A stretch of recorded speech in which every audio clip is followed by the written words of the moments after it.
మోకాళ్ల మరియు నడుము నొప్పులకు చిన్న ఇంజెక్షన్ ద్వారా పరిష్కారం. డాక్టర్ ప్రకాష్ గుడిపూడి 18 సంవత్సరాల అనుభవం. సంప్రదించండి elite spine and pain management centre, Manikonda, Hyderabad. గులాబీ పార్టీలో గుబులు మొదలైంది.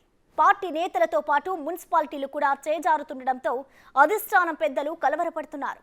తాజాగా పెద్దపల్లి జిల్లా సుల్తానాబాద్ మున్సిపాలిటీని కూడా కోలుకోవడంతో గట్టి షాక్ తగిలింది. సుల్తానాబాద్ మున్సిపల్ చైర్పర్సన్ ముత్యం సునీతపై అవిశ్వాసం తీర్మానం ప్రవేశపెట్టింది కాంగ్రెస్ పార్టీ.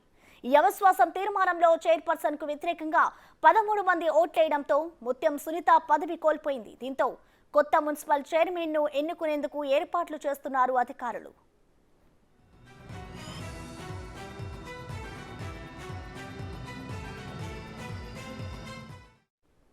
ఇదే అంశానికి సంబంధించిన మరింత సమాచారం మా ప్రతినిధి శ్రీనివాస్ అందిస్తారు. శ్రీనివాస్,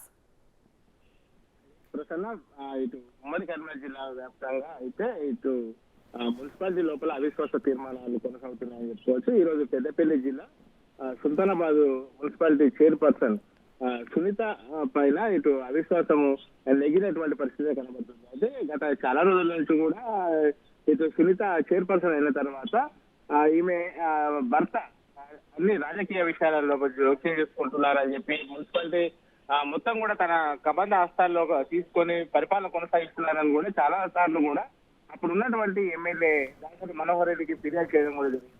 కానీ అప్పుడు ఉన్నటువంటి బీఆర్ఎస్ ఎమ్మెల్యేతో పాటుగా ఇటు బీఆర్ఎస్ పార్టీకి చెందినటువంటి చైర్పర్సన్ కావడంతో దాన్ని పట్టించుకోకపోవడంతో ఇప్పుడు ప్రభుత్వం మారింది, ఇక్కడ ఎమ్మెల్యే కూడా మారారు. ఈ నేపథ్యం లోపల ఇటు సుల్తానాబాద్ మున్సిపాలిటీ చైర్పర్సన్ పైన అవిశ్వాస తీర్మానం నోటీసులు కూడా ఒక 15 రోజుల క్రితం అందజేయడం కూడా జరిగింది. అక్కడ మొత్తం 15 మంది కౌన్సిలర్లు ఉండగా ఇటు బీఆర్ఎస్ పార్టీకి చెందినటువంటి 9 మంది, తర్వాత కాంగ్రెస్ పార్టీ మంది 6, వీళ్ళందరూ కూడా ఇటు గెలుపొందడం కూడా జరిగింది. ఇప్పుడు మొత్తం కూడా 15 మంది లోపల ఇటు అవిశ్వాస తీర్మానానికి బీఆర్ఎస్ పార్టీకి సంబంధించిన వారు, కాంగ్రెస్ పార్టీకి సంబంధించిన వారు ఇద్దరు కూడా ఏకమై 12 మంది కౌన్సిలర్లు అవిశ్వాస తీర్మానం లోపల ఇటు సునీత ఏదైతే ఉన్నదో చైర్పర్సన్ కు వ్యతిరేకంగా ఓటు వేయడం జరిగింది. ఈ నేపథ్యం లోపల అవిశ్వాసం నెగ్గినట్టు కూడా ఆర్డీఓ ప్రకటించడం కూడా జరిగింది. మొత్తానికైతే ఇది ఉమ్మడి కర్నూలు జిల్లా వ్యాప్తంగా అయితే మున్సిపాలిటీల పైన అవిశ్వాస తీర్మానాలు కొనసాగుతున్నాయి. చాలా మటుకు కూడా అవిశ్వాస తీర్మానాలు నెగ్గినటువంటి పరిస్థితి కనబడుతుంది. ప్రశ్న మనం థ్యాంక్ యూ శ్రీనివాస్.